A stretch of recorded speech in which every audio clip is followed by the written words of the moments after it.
Well, Zam, you heard me? I'm here to share some travel tips of people who want to visit the Bahamas.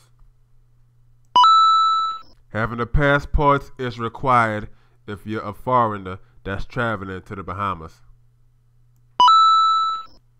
Depending on your country of origin, you may or may not need a visa, and also depending on the length of stay as well. So do some research before planning your trip out there, you heard me?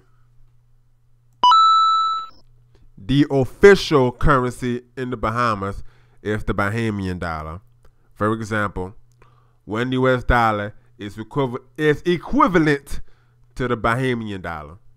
1.31 Canadian dollar equals 1 BSD. 0.88 euro equals 1 BSD, and 0.78 British pound sterling equals 1 BSD. The primary language in the Bahamas is English. I'ma just say this right out the gate, Chairman. Off top, the Bahamas is expensive.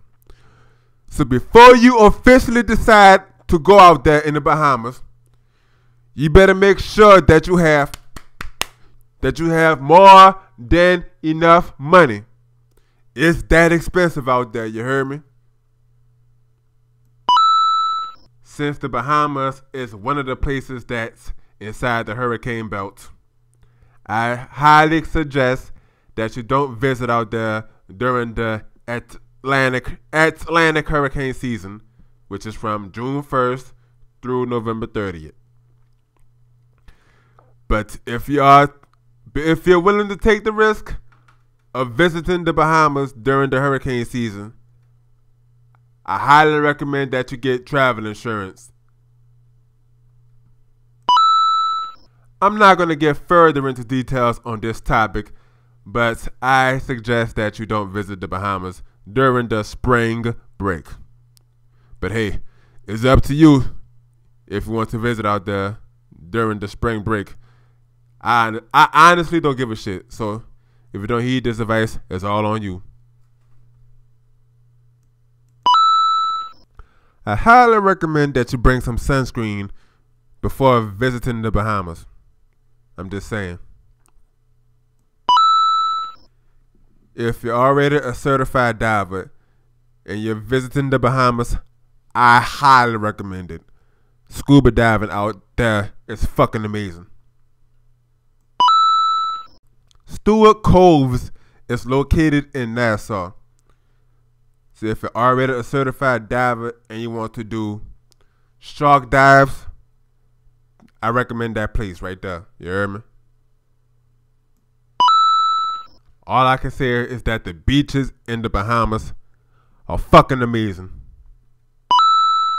Linden Pendling International Airport is one of the listed airports outside of the U.S. that has U.S. pre-clearance. So regardless if you're a U.S. citizen, permanent resident, or just a visitor that's flying to the U.S., you have to go through Bahamian immigration and security, then U.S. customs if you're flying to the U.S. And upon arrival in the U.S., the flight will be treated as a domestic flight. And also, it's highly recommended that you arrive at the airport 3 hours prior to departure. If you're not bringing any luggage, it'll be like 2.5 hours. And also, if you have global entry, you'll save a lot of time skipping the long lines. Before I end off this video, here are some honorable mentions, you hear me?